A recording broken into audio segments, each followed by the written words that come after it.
جی السلام علیکم ورحمۃ اللہ وبرکاتہ۔ الحمدللہ رب العالمین، اللہم صلی علی محمد وعلی آل محمد۔ سیرت النبی صلی اللہ علیہ وآلہ وسلم کی کلاس نمبر 25 کے ساتھ آج ہم آپ کے سامنے حاضر ہیں۔ آپ اپنے سامنے سلائیڈ پہ دیکھ رہے ہوں گے، فرسٹ پوائنٹ ہے غزوہ خندق اور خواتین۔ دراصل اس پوائنٹ کو ہم نے لاسٹ کلاس میں ڈسکس کرنا تھا، لیکن کیونکہ ٹائم ختم ہو رہا تھا تو اس وجہ سے اس پوائنٹ کو ہم لاسٹ کلاس میں ڈسکس نہیں کر سکے۔ جب ہم غزوہ خندق میں دیکھتے ہیں تو غزوہ خندق کے اندر یہ خواتین کے حوالے سے کیا ان کا رول تھا یا وہ کہاں پر تھیں جس وقت یہ ساری جنگ کا معاملہ ہو رہا تھا۔ تو غزوہ خندق کے موقع کے اوپر نبی علیہ الصلوۃ والسلام نے اپنے گھر کی خواتین یا مدینے کی خواتین کو ایک خاص قلعہ تھا یا ایک خاص علاقہ تھا جس کا نام فارع تھا، ٹھیک ہے۔ فارع قلعہ کے اندر نبی علیہ الصلوۃ والسلام نے اپنی خواتین کو یا گھر کی خواتین کو یا اور بھی جو خواتین تھیں فیملی کی یا فیملی کے علاوہ بھی مدینے کی خواتین، ان کو وہاں پہ ایک خاص پروٹیکشن کے اندر رکھا ہوا تھا، کیونکہ ایک طرف بنو قریظہ کی طرف سے بھی، یہودیوں کی طرف سے بھی حملے کا خطرہ تھا، اور دوسری طرف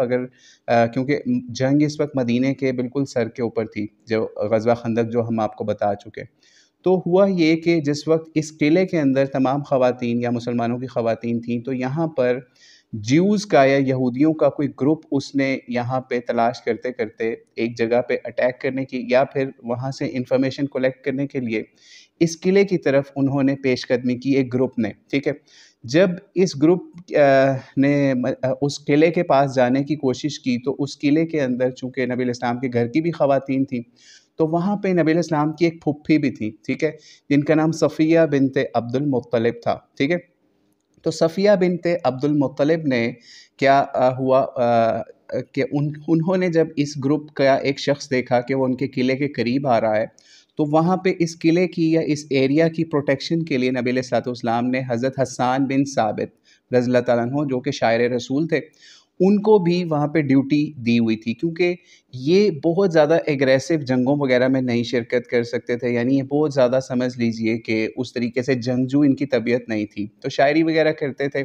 تو اس لیے ان کے لیے زیادہ تر یہ ہوتا تھا کہ عورتوں کے خیمے یا عورتوں کی جو سپیسز ہوتی تھیں وہاں پر ہی ان کو سپیس دی جاتی تھی کہ آپ ان کا پہرا دیں، ٹھیک ہے۔ تو جب حضرت صفیہ رضی اللہ تعالیٰ عنہا نے دیکھا کہ اس طریقے سے کوئی یہودی ان کے ایریا کے اندر آنے کی کوشش کر رہے ہیں یا پھر ان کے قریب ہیں، تو ہوا یہ کہ انہوں نے حضرت حسان بن ثابت کو پکارا کہ یہ اس طریقے سے یہ لوگ آ رہے ہیں تو ان کو پکڑو، ان کو مارو، ان کا کچھ کرو۔ تو حضرت حسان بن ثابت نے کہا کہ اگر میں اتنا بہادر یا اتنا زیادہ جنگجو ہوتا تو میں اس وقت یہاں پہ آپ لوگوں کی حفاظت کی بجائے نبی علیہ الصلوۃ والسلام کے ساتھ جنگ کے اندر ہوتا، غزوہ خندق والی سائیڈ پہ ہوتا۔ تو خیر حضرت صفیہ نے پھر ان کو کہا کہ اگر تم نہیں مار سکتے تو مجھے ایک تلوار دو۔ انہوں نے حضرت صفیہ رضی اللہ تعالیٰ عنہ کو تلوار دی، اور حضرت صفیہ رضی اللہ تعالیٰ عنہ نے بڑے طریقے سے اس کے اوپر اٹیک کیا، اس ایک یہودی کے اوپر، اور اس کا سر کاٹ دیا۔ جب انہوں نے اس کا سر کاٹ دیا، اس کو مار دیا، تو پھر انہوں نے حسان بن ثابت سے کہا کہ اب یہ سر جو ہے نا یہ ان یہودیوں کی طرف واپس پھینک دو جو اس کے گروپ کا حصہ ہیں۔ تو حضرت حسان بن ثابت نے کہا میں ان کو مار نہ دیتا اگر میں ان کو اتنا بہادر ہوتا اس حوالے سے۔ تو خیر حضرت صفیہ نے پھر وہ خود سر اٹھایا اس یہودی کا، اور ان دوسرا گروپ جو تھا، یہ اکیلا نہیں تھا وہ یہودی، اور بھی اس کے ساتھ لوگ بھی تھے، تو ان کی طرف وہ سر پھینک دیا تاکہ ان کو کچھ ڈر ہو، ٹھیک ہے۔ اور وہ جب جیوز کے یا یہودیوں کے سامنے ان کے اپنے ساتھی کا سر گرا جو کہ اس قلعے کی طرف ایڈوانسمنٹ کر رہے تھے یا پھر یہاں پہ انفارمیشن کلیکٹ کرنے آئے تھے کہ یہاں پہ کون لوگ ہیں، کتنے لوگ ہیں، تو وہ اس طرح اپنے ساتھی کا سر آگے گرا دیکھ کے ڈر گئے کہ یہاں پہ مسلمانوں نے بہت بڑا کوئی پہرا لگایا ہوا ہے یا پروٹیکشن ہے، اس لیے آگے نہیں جانا چاہیے۔ تو اس سے پتہ چلا کہ غزوہ خندق میں جب مسلمان آگے والے محاذ کے اوپر ہیں تو پیچھے جو خواتین ہیں ان کو ایک خاص پروٹیکشن کے اندر، خاص ایریا کے اندر نبی علیہ السلام نے فارع قلعہ کے اندر رکھا ہوا تھا۔ اس سے یہ چیز بہت اچھے طریقے سے سمجھ لینی چاہیے مسلمانوں کو یا نبی علیہ السلام کی سیرت کے ذریعے سے کہ جب نبی علیہ السلام جنگوں کے اندر جاتے، سامنے صفیں لگتیں جنگوں کی ساری اور مبارزت ہوتی، تو وہاں پہ عورتوں کو فرنٹ لائن پہ کبھی بھی نہیں لے کے جایا جاتا تھا، ٹھیک ہے۔ اس میں یہی ہوتا تھا کہ عورتوں کا کیا رول ہوتا تھا جنگوں کے اندر، وہ یہی ہوتا تھا کہ وہ زخمی جو لوگ ہوتے تھے ان کی مرہم پٹی کرنے کے لیے، ان کو میڈیکل ایڈ دینے کے لیے، وہ کچھ اپنا رول پلے کیا کرتی تھیں، ٹھیک ہے. لیکن اس طرح کی ایک دو ایگزامپلز جب ہمارے سامنے آتی ہیں، جیسے ابھی ہم نے حضرت صفیہ کی بات کی، یا جنگ احد کے اندر اگر ہم جائیں تو وہاں پہ بھی ایک عورت جو تھی، ٹھیک ہے، وہ ان کا کام تو یہی تھا کہ وہ زخمیوں کو یا مسلمانوں کو پانی وغیرہ پلانا تھا، جن کا نام ہے حضرت نصیبہ رضی اللہ تعالیٰ عنہ، جو ام عمارہ کے نام سے مشہور ہیں، ٹھیک ہے. یہ بھی ایک بہت زیادہ اسٹرانگ ویمن تھی. یہ غزوہ احد کے اندر انہوں نے اس طریقے سے شرکت کی کہ شرکت تو ان کی صرف اس لیے تھی کہ زخموں کے اوپر مرہم پٹی کریں یا پھر پانی پلائیں. لیکن جس وقت آپ کو پتہ ہے غزوہ احد کے اندر بھی مسلمانوں کے اوپر اس طریقے سے خالد بن ولید نے اٹیک کیا کہ مسلمان آگے پیچھے سے دونوں طرف سے کفار کے نرغے میں یا ان کی سمجھ لیجئے نیچے تلواروں کے نیچے آ گئے. تو اس وقت انہوں نے پھر نبی علیہ السلام کی پروٹیکشن کے لیے آس پاس جو بھی اٹیک ہو رہے تھے ان کو روکنے کے لیے پھر انہوں نے ایڈوانسمنٹ کی اس حوالے سے. نہیں تو ہمیں سیرت النبی صلی اللہ علیہ وآلہ وسلم میں کوئی ایسی خاتون نبی علیہ السلام کے گھر میں سے،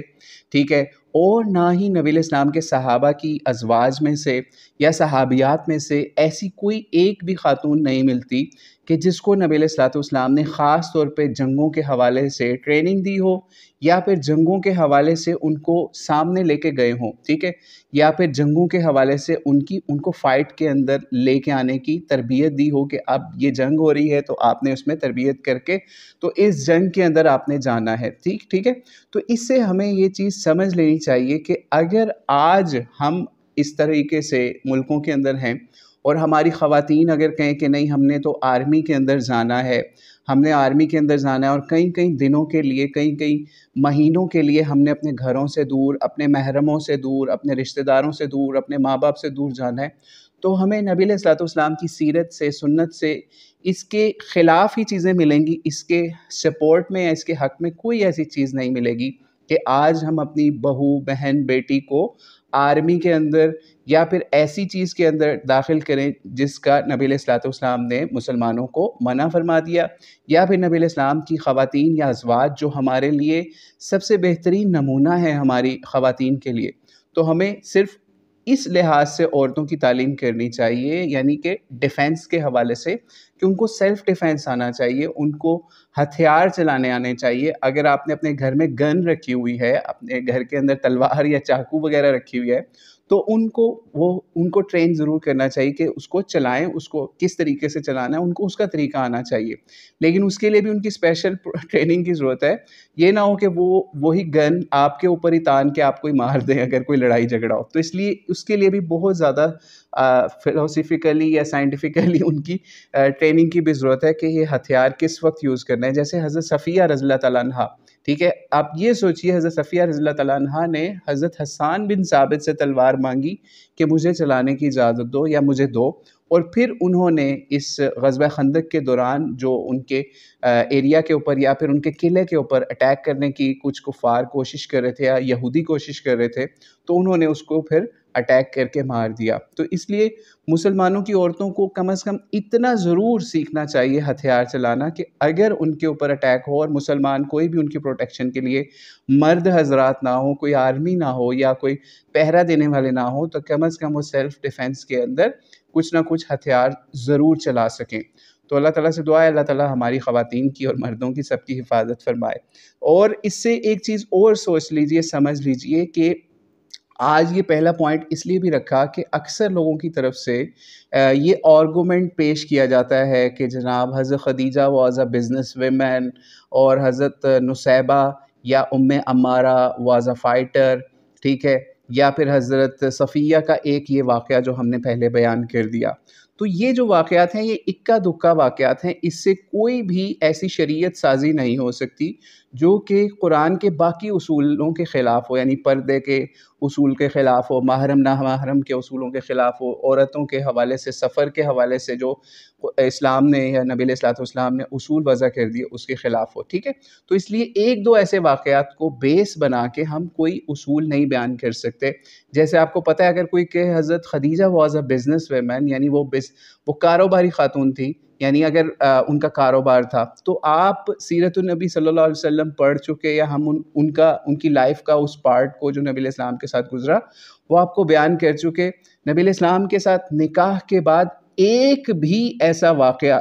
میں آپ کو یہ چیز کہہ رہا ہوں کہ ایک بھی ایسا واقعہ آپ نہیں دکھا سکتے سیرت النبی صلی اللہ علیہ وسلم سے کہ نبی علیہ السلام کی حضرت خدیجہ یا کوئی بھی بیوی نبی علیہ السلام کے ساتھ نکاح کے بعد کسی حوالے سے بھی بزنس کرنے کے لیے گھر سے سمجھ لیجئے نکلی ہوں، یا پھر انہوں نے بزنس کے قافلے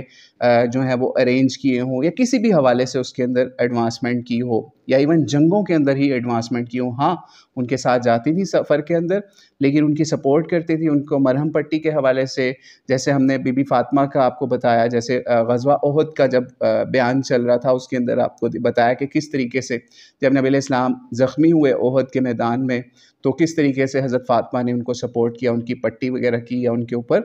ان کا خون روکنے کے لیے کوشش کی. تو اس لیے اس سے یہ چیز ہمیں آج سمجھ لینی چاہیے کہ خواتین کا ایک علیحدہ رول ہے اور معاشرے کے اندر، اور مردوں کا علیحدہ رول ہے. بہرحال جہاں پہ دونوں کو ایک دوسرے کی سپورٹ کی ضرورت پڑے تو دونوں کو پھر ایکسیپشنز ہمیں نظر آ جاتی ہیں کہ جنگ میں بھی کبھی کبھار ان کا رول تھوڑا بہت نظر آئے گا. اسی طریقے سے اگر مرد جو ہیں ان کو گھر کے اندر خاص حوالے سے عورتوں کے رول کے اندر ان کو سپورٹ کرنی پڑ جائے تو وہ بھی ہمیں سیرت سے مل جائے گا کہ کس طریقے سے نبی علیہ الصلوۃ والسلام اپنی خواتین کی بھی ہیلپ گھر کے کاموں میں کیا کرتے تھے. تو اب ہم سیکنڈ پوائنٹ کے اوپر چلتے ہیں. آپ سلائیڈ کے اوپر دیکھ رہے ہوں گے غزوہ بنو قریظہ. جس وقت غزوہ خندق ختم ہوئی، ٹھیک ہے، جو ہم لاسٹ ایپیسوڈ کے اندر بڑی ڈیٹیل میں ڈسکس کر چکے، تو غزوہ خندق ختم ہوئی تو نبی علیہ السلام جب واپس آئے گھر پہ، اور گھر پہ سمجھ لیجئے تقریباً 1 مہینے کے قریب کا محاصرہ تھا، ٹھیک ہے. 1 مہینے بعد اپنے گھر واپس آ رہے ہیں اور آپ غسل کرنے لگیں کہ فریش وغیرہ ہو جائیں، ٹھیک ہے، اور ظہر کے قریب کا ٹائم ہے، تو فوری ایک اچانک سے ایک شخص نمودار ہوتا ہے جس کے سر پہ وائٹ کلر کا عمامہ بھی بتایا جاتا تھا، اور وہ آتے ہی کہتا ہے کہ آپ اپنا ہتھیار وغیرہ آپ اتار رہے ہیں، کیونکہ جس وقت وہ بندہ داخل ہوا کمرے کے اندر یا جس ایریا میں نبی علیہ الصلوۃ والسلام تھے تو وہ اپنے ہتھیار وغیرہ یا اپنی زرہ وغیرہ یا اپنی تلواریں وغیرہ اتار کے سیٹ کر رہے تھے نبی علیہ الصلوۃ والسلام. تو ہوا یہ کہ نبی علیہ السلام کو اس شخص نے کہا کہ آپ اپنے تلوار یا ہتھیار اٹھا رہے ہیں، ہم اتار رہے ہیں، جبکہ ہم فرشتے جو ہیں ہم تو اس طرف جا رہے ہیں، بنو قریظہ کی طرف اشارہ کیا، ٹھیک ہے. اور یہ حضرت جبرائیل علیہ السلام تھے، ٹھیک ہے. تو انہوں نے نبی علیہ السلام کو بتایا کہ اس طریقے سے اللہ کا حکم ہے کہ آپ نے ابھی فوری بنو قریظہ کی طرف کوچ کرنا ہے، ان پہ اٹیک کرنا ہے اور ان کے ساتھ جنگ کا معاملہ ہوگا. اس جنگ کو جو کہ ان جیوز کے ٹرائب یعنی یہودیوں کے ٹرائب قریظہ سے لڑی جانی تھی، اس کو غزوہ بنو قریظہ کا نام دیا جاتا ہے. اس کے بعد نبی علیہ الصلوۃ والسلام نے فوری اعلان کروا دیا کہ اب ہم بنو قریظہ کی طرف جا رہے ہیں. آپ یہ سوچئے وہاں پہ حضرت محمد علیہ الصلوۃ والسلام نے بالکل بھی حضرت جبرائیل علیہ السلام کو یہ نہیں کہا کہ ہم تو 1 مہینے کے سفر میں تھے، یا مطلب ہم محاصرے کے اندر تھے، سفر نہیں معذرت محاصرے میں تھے، یعنی ہم نے کافروں کو روکا ہوا تھا مدینے پہ اٹیک کرنے سے، ہم تو تھکے ہوئے ہیں، یا نہیں، کوئی ایسی بات نہیں کی. نبی علیہ السلام نے فوری اللہ تعالیٰ کے اس حکم کے اوپر لبیک کہا اور فوری نکل گئے. اور اس کے نکلنے کے اوپر ایک معاملہ بہت اہم ہوا، وہ یہ ہوا کہ نبی علیہ الصلوۃ والسلام نے جب بنو قریظہ کی طرف موومنٹ سٹارٹ کی تو صحابہ کے ایک گروہ کو یا لشکر کو کہا کہ آپ نے فوری نکلنا ہے. اس وقت ظہر کا وقت تھا جس وقت یہ حکم آیا تھا، ٹھیک ہے. تو نبی علیہ السلام نے ان کو حکم دیا، اس گروہ کو یا اس لشکر کو یا صحابہ کو، کہ آپ نے جو اپنی عصر کی نماز ہے نا وہ بنو قریظہ میں جا کے پڑھنی ہے، ٹھیک ہے. وہاں سے فاصلہ کچھ اتنا تھا کہ عصر کی نماز جو ہے وہ رستے میں بھی آ سکتی تھی اور وہاں پہنچ کے بھی سپیڈ میں پڑھ سکتے تھے. لیکن ہوا یہ کہ جب یہ لشکر نکلا صحابہ کا تو عصر کی نماز ان کو رستے میں مل گئی، ٹھیک ہے. رستے میں جب نماز آ گئی تو نبی علیہ السلام کا تو لیکن آرڈر تھا کہ عصر کی نماز آپ نے بنو قریظہ میں جا کے پڑھنی ہے. وہاں پہ صحابہ کے اندر ایک ڈویژن آ گئی. ڈویژن اس طریقے سے آئی کہ اختلاف آیا کہ ایک گروہ کہنے لگا کہ نماز کا وقت آ گیا اور اللہ تعالیٰ کا حکم ہے جس وقت نماز کا وقت آ جائے اور آپ کو ایسے معاملات نہ ہو تو آپ کو فوری نماز پڑھنی ہے، تو ہم یہیں پہ نماز پڑھیں گے رستے کے اندر ہی. ایک گروہ یہ بن گیا، انہوں نے وہاں نماز پڑھ لی. اور دوسرا جو گروہ تھا انہوں نے نبی علیہ الصلوۃ والسلام کے اس حکم کے اوپر ظاہری طور پہ جو حکم تھا نا کہ آپ نے بنو قریظہ میں جا کے عصر پڑھنی ہے، جو نبی علیہ السلام نے فرمایا ہوا تھا تاکہ سپیڈی یہ لوگ جائیں، یعنی ان کو انسٹرکشنز ایسے دی ہوئی تھی. تو ہوا یہ کہ اس گروہ نے کہا نہیں ہم تو بنو قریظہ میں ہی جا کے عصر کی نماز پڑھیں گے. خیر وقت گزرتا گیا، خیر یہ بنو قریظہ میں پہنچا جب یہ لشکر، انہوں نے تھوڑا سا لیٹ نماز پڑھی عصر کی، اور پھر اس کے بعد نبی علیہ السلام بھی جب وہاں پہنچ چکے تھے تو ان سے بھی یا پھر بعد میں یہ معاملہ پوچھا کہ اس طریقے سے ہمارے ساتھ یہ معاملہ ہوا کہ آپ نے کہا تھا بنو قریظہ جا کے اثر پڑھنی ہے، جبکہ دوسرے گروہ نے رستے میں اثر پڑھ لی اور ہم نے بنو قریظہ میں جا کے پڑھی، یعنی ان کے محاصرہ کی جگہ کے اوپر۔ تو جب یہ معاملہ ہوا تو انہوں نے نبی علیہ السلام سے پوچھا کہ ہم میں سے ٹھیک کون ہے، ٹھیک ہے؟ تو اس کے اوپر نبی علیہ السلام نے دونوں گروپس کو کوئی نہیں کہا کہ تم لوگوں نے اچھا کام کیا یا تم لوگوں نے زیادہ زبردست کام کیا اور دوسرے گروہ نے برا کام کیا۔ نبی علیہ السلام نے وہیں پہ دونوں کو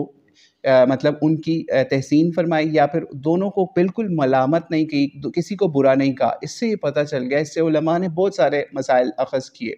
کہ نبی علیہ السلام کے جو ظاہری احکام ہیں ان سے اگر کوئی ایسی روحانی چیزیں بھی کوئی اخذ کر کے تو ان سے اللہ تعالیٰ کا حکم جب نظر آ جائے اس حکم کے ساتھ، تو اگر کوئی اس کے اپوزٹ کر کے اس معاملے کو دوسرے طریقے سے پرفارم کر لیتا ہے لیکن اس میں بھی شریعت کا ہی حکم اس کو نظر آ رہا ہوتا ہے، ٹھیک ہے، یا وہ اس کے اوپر اپنا اجتہاد اس جگہ پہ کر رہا ہوتا ہے، کیونکہ نبی علیہ السلام کا یہ حکم واضح نہیں تھا کہ آپ نے کیا اثر اگر رستے میں آ گئی تو آپ نے رستے میں پڑھنی ہے یا پھر آگے جا کے پڑھنی ہے، صرف یہ کہا تھا وہاں جا کے پڑھنی ہے۔ لیکن اللہ تعالیٰ کا حکم تو یہ تھا کہ نماز جو ہے اس کو اول وقت میں یا پھر جو اوقات مقررہ ہیں اس میں پڑھنی ہے۔ تو اس وجہ سے اس سے علماء نے پھر یہ نکات نکالے کہ اگر کوئی اس طرح سے جہاں پہ حکم کوئی شریعت کا واضح نہ ہو رہا ہو پھر اجتہاد کا رستہ کھلتا ہے، اور پھر اس کے اوپر اسی وجہ سے نبی علیہ السلام نے دونوں گروہوں کو یعنی دونوں صحابہ کے جو گروپس وہاں بن گئے ان کو بالکل بھی کوئی کسی کو سپورٹ نہیں کیا کہ تم نے زیادہ اچھا کام کیا یا تم نے زیادہ اچھا کام نہیں کیا، بلکہ دونوں کو ایکولی رکھا۔ اس سے ہمیں ایک اور وحدت امت کا بھی درس یہاں پہ ملتا ہے کہ اگر آپ کسی کو دیکھیں کہ وہ کسی شریعت کے معاملے کو پرفارم کر رہا ہے اور اس کے اوپر شرعی لحاظ سے اس کے پاس دلیل بھی ہے، ٹھیک ہے، کہ یہ میرے پاس دلائل ہیں نبی علیہ السلام کی سیرت سے، سنت سے یا قرآن سے، ٹھیک ہے، جب اس کے پاس زیادہ دلائل یہ چیزیں ہوں تو آپ نے اس کو یہ نہیں کہنا کہ تم گمراہ ہو، تم یہ ہو وہ ہو، نہیں۔ ہاں اگر وہ نبی علیہ السلام کی سنت کے خلاف، سیرت کے خلاف کام کر رہا ہے تو ضرور اپنے دلائل اس کو دیں، نہیں تو اگر وہ قرآن کے مطابق یا رسول اللہ علیہ السلام کے فرمان کے مطابق عمل کر رہا ہے تو ہمیں اس کو بالکل کچھ نہیں کہنا چاہیے، اس کا معاملہ اللہ تعالیٰ کے اوپر چھوڑ دینا چاہیے۔ ہمیں کسی کے اوپر حق نہیں پہنچتا کہ ہم کسی کو کسی حوالے سے بھی گمراہ یا غلط اس کے بارے میں الفاظ کریں، ٹھیک ہے۔ تو یہ جب نبی علیہ السلام نے بنو قریظہ کے اوپر حملے کے لیے نکالا صحابہ کو اور خود بھی نکلے، تو یہاں پر ایک اور چیز کہ نبی علیہ السلام نے اس لشکر کا جو امیر ہے یا جھنڈا جو دیا وہ حضرت علی رضی اللہ تعالیٰ عنہ کے ہاتھ پہ دیا، ٹھیک ہے، اور یہ ان کو لیڈ کر رہے تھے۔ اور جس وقت یہ بنو قریظہ کے قریب پہنچے یا ان کے محلے ان کے آس پاس پہنچے تو انہوں نے اپنے سارے قلعے جو ہیں وہ بند کر لیے کہ یہ ہمارے ایریا کے اندر مسلمان انٹر نہ ہو سکیں۔ خیر حضرت علی نے محاصرہ کر لیا، اور یہاں پہ حضرت علی کے لیے ایک بہت نہایت تکلیف دہ عمل یہ پیش آیا کہ انہوں نے کیا کیا کہ بنو قریظہ کے یہودیوں نے یا جو لوگ وہاں رہتے تھے انہوں نے کیا کیا کہ نبی علیہ السلام کے بارے میں غلط باتیں کرنا شروع کر دیں، یعنی جس کو ہم گالیاں کہتے ہیں وہ دینا شروع کر دیں۔ حضرت علی کو اس کا بہت زیادہ دکھ ہوا اور انہوں نے نبی علیہ السلام سے بھی پھر اس کا بڑے طریقے سے ذکر کیا۔ خیر یہ محاصرہ کر لیا گیا اور یہ تقریباً 25 دن اس محاصرے کو لگ گئے، ٹھیک ہے، یعنی کوئی اندر نہیں جا سکتا، کوئی باہر نہیں آ سکتا۔ اور پھر جب یہ محاصرہ جاری رہا تو نبی علیہ السلام نے پھر خود بھی وہاں پہنچ گئے ہوئے تھے اور ان کو دین کی دعوت بھی دی کہ کسی طریقے سے آپ لوگ باہر آؤ اور ہم بات چیت وغیرہ بھی کریں۔ لیکن یہ وہی گروہ تھا جس کو حیی بن اخطب نے، اس کے جو سردار تھا کعب بن اسد، اس کو بہکا کے اور نبی علیہ السلام سے معاہدہ توڑوایا تھا۔ یہ آخری ٹرائب تھا، یاد رکھیے گا، مدینے کے اندر آخری جیوز کا ٹرائب تھا یا ان کا قلعہ تھا جس کو نبی علیہ السلام ان کا معاہدہ توڑنے کی وجہ سے ان کے اوپر اٹیک کرنے کے لیے آئے ہیں، ورنہ نبی علیہ السلام کے ساتھ یہ پیسفلی پہلے رہ رہے تھے، صرف چھوٹی موٹی سازشیں کرتے تھے لیکن کوئی بڑا انہوں نے معاہدہ نہیں توڑا تھا۔ تو خیر اس وجہ سے نبی علیہ السلام ان کو اس طریقے سے یہاں پہ اس وقت پکڑنے کے لیے آئے یا ان کا محاسبہ کرنے کے لیے آئے کہ ان کو سبق سکھایا جائے کہ اس طریقے سے انہوں نے نبی علیہ السلام کے ساتھ معاہدہ کیا ہوا تھا کہ ہم آپ کا جنگوں میں بھی ساتھ دیں گے اور کسی غیر کے ساتھ مل کے جنگ نہیں کریں گے آپ کے خلاف، لیکن انہوں نے کفار مکہ کا کیونکہ ساتھ دیا جنگ احزاب میں یا غزوہ خندق میں، تو اس وجہ سے نبی علیہ السلام کو اللہ تعالیٰ کی طرف سے حکم دیا گیا اور فرشتوں کو بھی حکم دیا گیا، حضرت جبرائیل علیہ السلام کو بھی فرشتوں کی فوج کے ساتھ ان کے محاصرے کے اوپر روانہ کیا اور صحیح بخاری کے اندر ایک روایت یہاں تک آئی کہ جس وقت یہ وہاں پہنچے ان کے محلوں کے اندر، بنو غنم کے محلے میں سے گزرے یا وہاں پہنچے حضرت جبرائیل علیہ السلام، تو ان کے جو فرشتوں کی فوج تھی اس کی ایسی انٹرنس ہوئی وہاں پہ کہ ایک بہت بڑا سمجھ لیجئے جس طرح وہاں کی ڈسٹ جو ہے نا وہ بہت زیادہ اڑنے لگ گئی، ٹھیک ہے، جس سے پتہ چلتا تھا کہ یہاں پہ کوئی خاص سیکرٹ لشکر بھی آیا ہے۔ تو حضرت انس رضی اللہ عنہ نے اس بات کو بھی بیان کیا صحیح بخاری کے اندر۔ تو جب یہاں محاصرہ چلتا رہا، ٹھیک ہے، اور دوسری طرف سے نبی علیہ الصلوۃ والسلام بھی ان کو اسلام کی دعوت بھی دیتے رہے، اور انہوں نے جو دھوکہ کیا تھا نبی علیہ السلام کے ساتھ اس کے اوپر بھی متنبہ کرتے رہے، لیکن یہ لوگ باہر نہیں نکل رہے تھے، اور نہ ہی اس طریقے سے جنگ کا معاملہ پیش آ رہا تھا۔ اور جیوز کی یہ اکثر پہلے اسٹریٹجی ہوا کرتی تھی، یہ لوگوں کو اکسا کر ان کو بھڑکا کر مسلمانوں کے خلاف لڑایا کرتے تھے، خود سے سامنے بہت کم آیا کرتے تھے۔ یہاں پہ بھی یہی ہوا کہ انہوں نے مکے والوں کا ساتھ دیا، لیکن خود سے سامنے آ کے نہیں لڑنے کی ان کی جرت ہو رہی تھی۔ اور ویسے بھی نبی علیہ السلام نے جب یہ اچانک اس طریقے سے اٹیک کیا تو وہ تیار بھی نہیں تھے اس اٹیک کے بارے میں، یعنی وہ یہی سمجھ رہے تھے کہ نبی علیہ السلام کو پتہ نہیں چلے گا، لیکن نبی علیہ السلام کی انفارمیشن اور ساری اسٹریٹجیز جنگوں کے حوالے سے اس طرح کی تھی کہ ان کو ہر طرف کی انفارمیشن خود بھی رکھتے تھے، اور اللہ تعالیٰ بھی نبی علیہ السلام کو اس سلسلے میں مدد کیا کرتے تھے۔ تو خیر جب یہ محاصرہ چل رہا تھا تو اس وقت جو اس قبیلے کا سردار تھا کعب بن اسد، کعب بن اسد جو ہے اس نے اپنے قبیلے والوں کو اکٹھا کیا اور ان کو یہ بتایا یا ان کو کہا کہ اس طریقے سے نبی علیہ السلام ہمارے سر پہ آ چکے ہیں اور ہمارا محاصرہ چل رہا ہے، اب ہمارے سامنے، میں تم لوگوں کے سامنے یعنی اپنے جیو قبیلے کے سامنے 3 صورتیں رکھتا ہوں، کوئی ایک مان لو نہیں تو تم لوگوں کا بہت برا حال ہوگا۔ پہلی شرط جو انہوں نے رکھی اپنے قبیلے والوں کے سامنے کہ یہ جو رسول ہیں، ہمیں لگتا ہے کہ جو تورات کے اندر جس رسول کی آمد کا ذکر تھا، جو ہماری نشانیاں تھیں، وہ یہی محمد ہیں صلی اللہ علیہ وسلم، تو ان پہ ایمان لے آؤ، کیا تم لوگوں کو قبول ہے یہ بات؟ تو سارے قبیلے والوں نے اس کا انکار کر دیا، نہیں ہمیں یہ قبول نہیں ہے۔ پھر اس نے کہا کہ یا دوسرا یہ کام ہے کہ تم اپنے بچوں کو اور عورتوں کو قتل اپنے ہاتھوں سے کر دو، اور پھر ہم لڑتے ہیں ان کے خلاف، تاکہ ہم پھر ان سے لڑیں، اور اگر ہم بھی مر جائیں تو پیچھے سے بچے اور بیوی اور یہ سارے جو ہیں یہ بھی نہ رہیں، تاکہ یہ کسی کے غلام بھی نہ بن سکیں۔ تو خیر قبیلے والوں نے یہ بات بھی قبول کرنے سے انکار کر دیا کہ نہ تو وہ لڑنے کے لیے تیار تھے، نہ ہی اپنے بیوی بچے چھوڑنے کے لیے تیار تھے۔ پھر اس کا بھی انکار کر دیا انہوں نے اپنے سردار کے سامنے، کعب بن اسد کے سامنے۔ پھر تیسری شرط جو کعب بن اسد یہودی نے رکھی اپنے قبیلے کے سامنے کہ ہم ایسا کرتے ہیں کہ آج ہفتے کا دن ہے، ٹھیک ہے، ہفتے کے دن ساری دنیا کو یہی پتہ ہے کہ یہودی لڑائی نہیں کرتے، ٹھیک ہے، تو ہم کیا کرتے ہیں ہفتے والے دن نبی علیہ السلام کو پتہ بھی نہیں چلے گا کہ یہ تیار ہیں اس وقت، اور وہ اپنے محاصرے کے نارمل روٹین میں ہوں گے کہ ہفتے کے دن کون سا یہودی اٹیک کرے گا، تو ہم آج ہفتے والے دن اٹیک کرتے ہیں ان کے اوپر، محمد صلی اللہ علیہ وسلم کے اوپر، اور پھر ان کے اوپر ان کو بہت زیادہ نقصان ہوگا، اور ہم جو ہیں جنگ میں جیتنے والی سائڈ پہ بھی جا سکتے ہیں۔ خیر اس کے اوپر بھی ان کے قبیلے نے کہا نہیں ہم یہ نہیں ہو سکتا، ہم ہفتے والے دن لڑائی نہیں کرتے یہودی، تو ہم یہ بھی نہیں کام کر سکتے۔ خیر انہوں نے تینوں جو رستے تھے وہ بند کر دیے۔ پھر اس کے بعد کیا ہوا، نبی علیہ السلام سے انہوں نے بات کی کہ ہم ہماری طرف اس کو بھیجیں۔ آپ اپنی سلائیڈ کے اوپر تیسرا پوائنٹ دیکھ رہے ہوں گے، ابو البابا بن منذر، ٹھیک ہے، ابو البابا بن منذر ایک صحابی رسول صلی اللہ علیہ وسلم تھے جو کہ ان بنو قریظہ کے کسی زمانے میں حلیف بھی تھے یا ان کے سپورٹر بھی تھے، کسی حوالے سے ان سے بہت اچھی سمجھ لیجئے ٹرمز تھے۔ ابو البابا بن منذر کو نبی علیہ السلام نے پھر بھیجا، اور کیونکہ ان کی ڈیمانڈ بھی تھی کسی ایسے بندے کو بھیجیں جس کے ساتھ ہم نیگوشیشنز یا بات کر سکیں۔ ابو البابا بن منذر جب وہاں گئے تو ابو البابا بن منذر کو دیکھ کے وہاں پہ سمجھ لیجئے سارے عورتیں بچے قبیلے کے سردار وغیرہ اکٹھے ہو گئے۔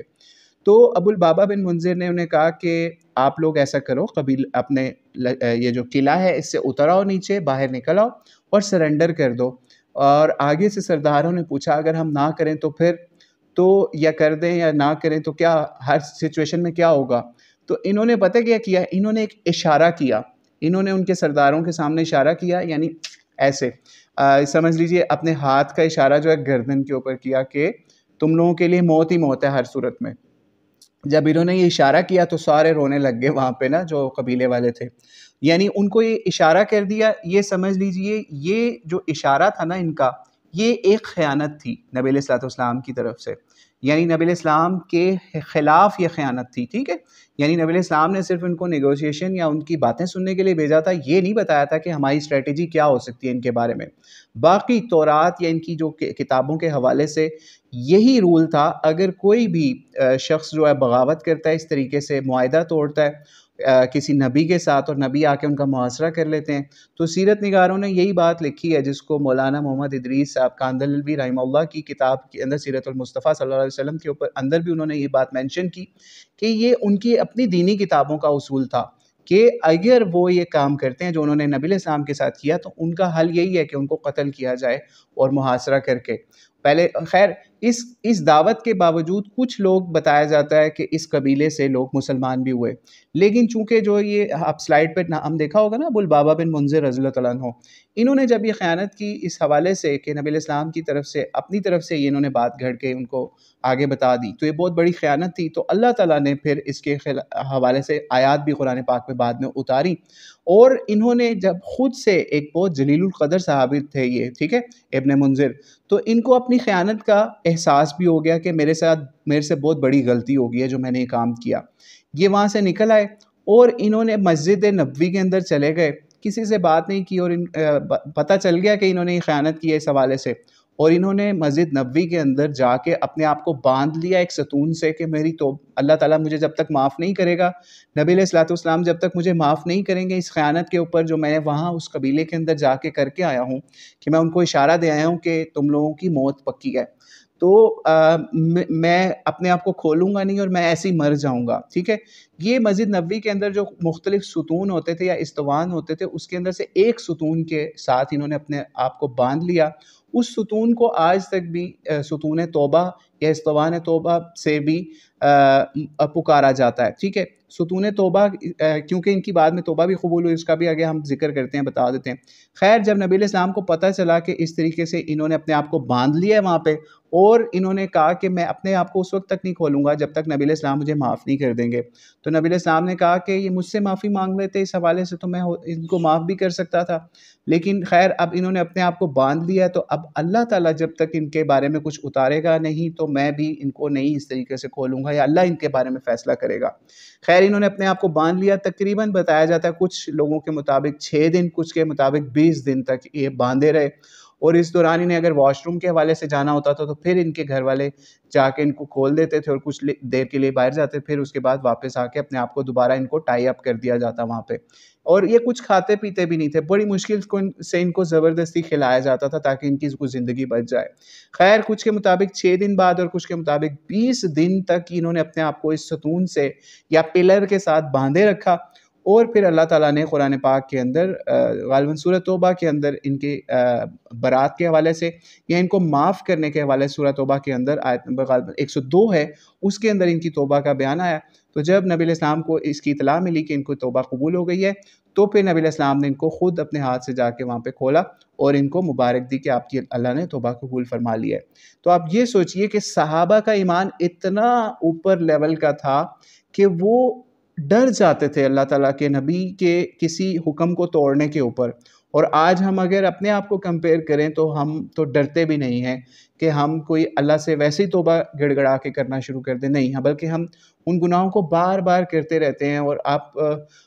کوئی توبہ کی طرف نہیں آتے. تو اللہ تعالیٰ سے دعا ہے کہ اللہ تعالیٰ ہمیں بھی صحابہ جیسا ایمان نصیب کرے کہ اگر ہم سے کوئی گناہ ہو جائے، نبی علیہ السلام کی نافرمانی ہو جائے، اسلام کو کوئی حکم ٹوٹ جائے، تو ہم فوری اس سے پیچھے ہٹ کے اللہ تعالیٰ کے سامنے سجدہ ریز ہو جائیں اور معافیاں مانگنا شروع کر دیں تاکہ اللہ تعالیٰ ہمیں قیامت کے روز اس کے اوپر معاف فرما دے. پھر اس کے بعد کیا ہوا اس محاصرے کے اندر؟ پھر سعد بن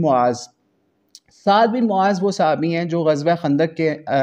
اندر ایک تیر لگنے سے زخمی ہو گئے تھے. آپ اپنی سلائیڈ کے اوپر بھی دیکھ رہے ہوں گے، 3rd پوائنٹ میں 2nd نمبر پہ آ رہا ہے سعد بن معاذ. ٹھیک ہے، 3rd بولٹ پوائنٹ کے اندر لاسٹ پوائنٹ ہے سعد بن معاذ جو ہے زخمی تھے. ان کا خیمہ ایک جگہ پہ مسجد نبوی کے قریب لگایا ہوا تھا. ٹھیک ہے، ان کی تیمارداری بھی ہو رہی تھی. تو یہ سعد بن معاذ کے بھی اچھے تعلقات تھے بنو قریظہ کے ساتھ. انہوں نے خود ڈیمانڈ کیا کہ اگر سعد بن معاذ آ جائیں اور ہمارے حوالے سے کوئی فیصلہ کر دیں تو ہمیں وہ قبول ہوگا۔ تو نبی علیہ الصلوۃ والسلام کے بہت قریبی صحابی تھے، انصار میں سے تھے اور قبیلہ اوس کے سرداروں میں سے تھے، بڑے جلیل القدر صحابہ میں سے تھے اور شروع کے مسلمانوں میں سے تھے جس وقت اسلام مدینے کے اندر آیا۔ تو خیر ان کی بہت زیادہ فضیلتیں بھی نبی علیہ السلام کی احادیث میں بیان ہوئی۔ تو ان کو کہا گیا کہ آپ جو فیصلہ کریں گے ہمیں وہ منظور ہوگا۔ تو خیر یہ ان کو بڑی مشکل سے ایک خاص سواری کے اوپر سوار کر کے لے کے جایا گیا، کیونکہ یہ خود نہیں گئے ہوئے تھے بنو قریظہ، تو ان کو بڑے طریقے سے، کیونکہ زخمی تھے، ان کے بہت سخت زخم آیا ہوا تھا، تو ان کو لے کے جایا گیا۔ یہ اس قبیلے والوں کے پاس پہنچے، بنو قریظہ کے پاس پہنچے، اور نبی علیہ السلام نے کہا ہاں ان کا تمہیں فیصلہ قبول ہوگا؟ انہوں نے کہا ہاں جی ہمیں اس کا فیصلہ، یعنی سعد بن معاذ رضی اللہ تعالیٰ عنہ کا فیصلہ قبول ہوگا۔ یہ بڑے زبردست سمجھ لیجیے فیصلے بھی کرتے تھے، اس وجہ سے نبی علیہ السلام نے، کیونکہ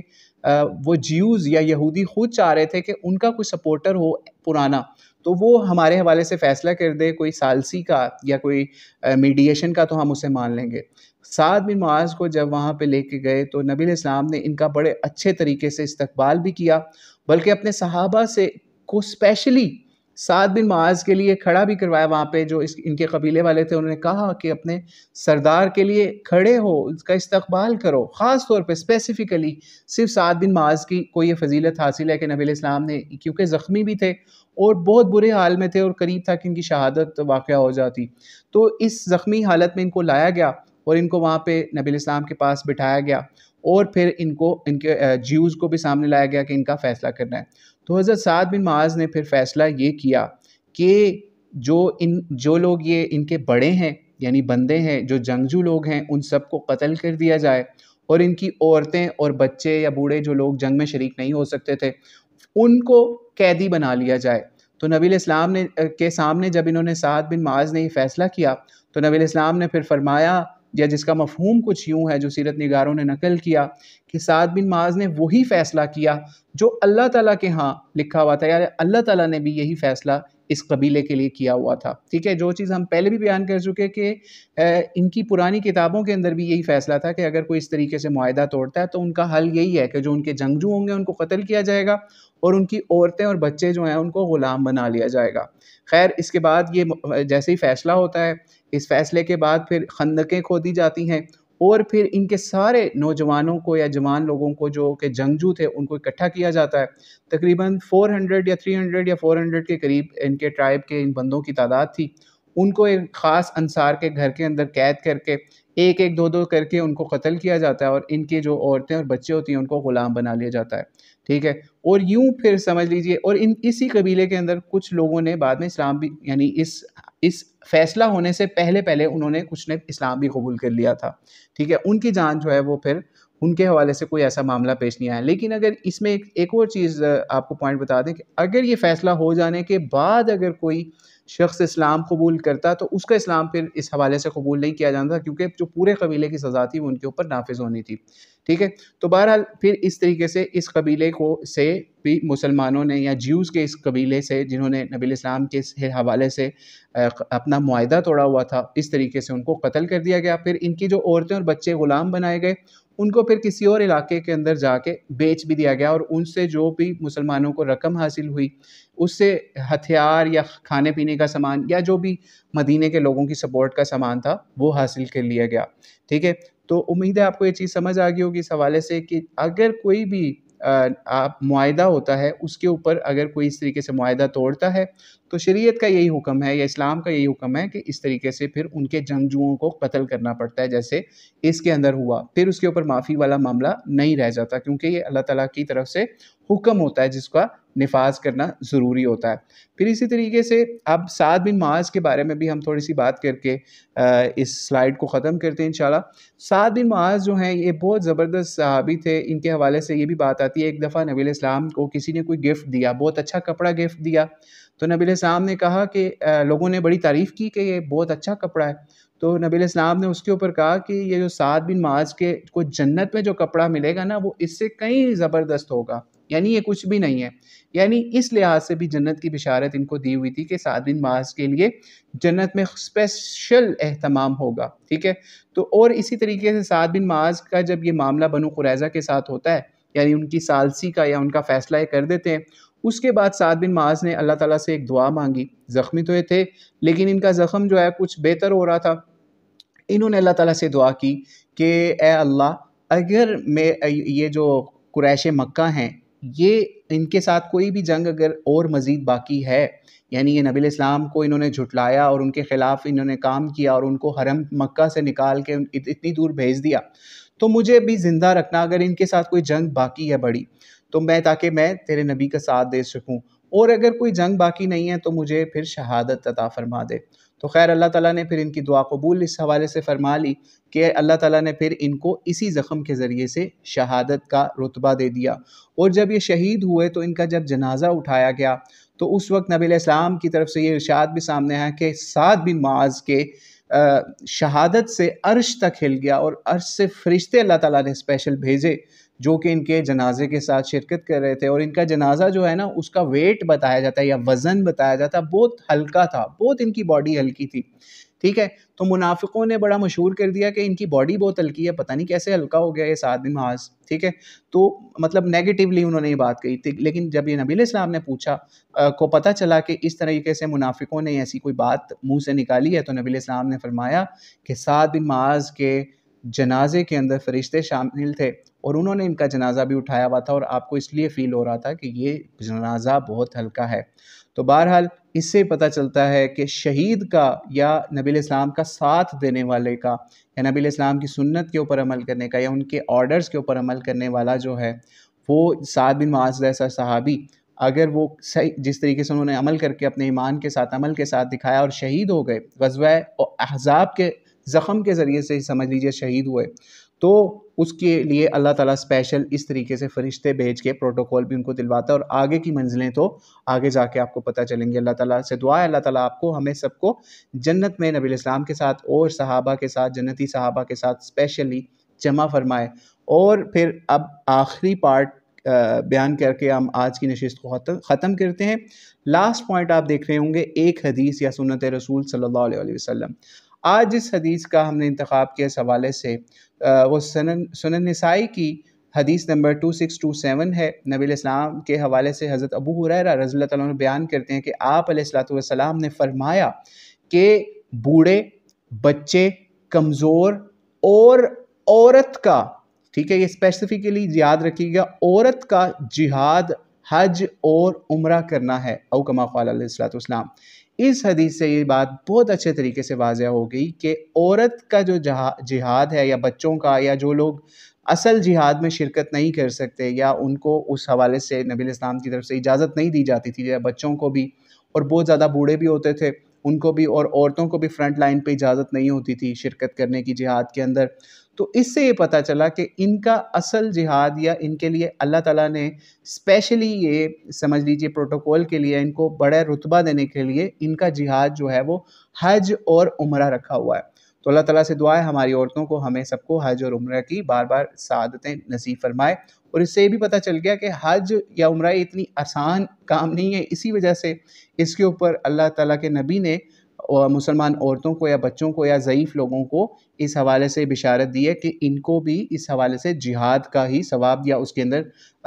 ان کو پارٹیسپیشن کا ثواب اس طرح سے مل سکتا ہے. ٹھیک ہے. تو اللہ تعالیٰ سے دعا ہے اللہ تعالیٰ ہمیں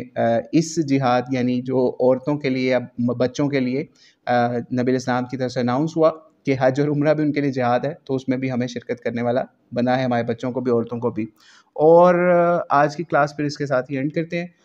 اگر آپ کا کوئی سوال ہے تو آپ اس میں بیان کر دیں. واللہ عالم بالصواب. السلام علیکم ورحمۃ اللہ وبرکاتہ. میسج کر دیں اگر آپ کا کوئی کویسچن ہے، پھر ہم کلاس کو اینڈ کرتے ہیں آج.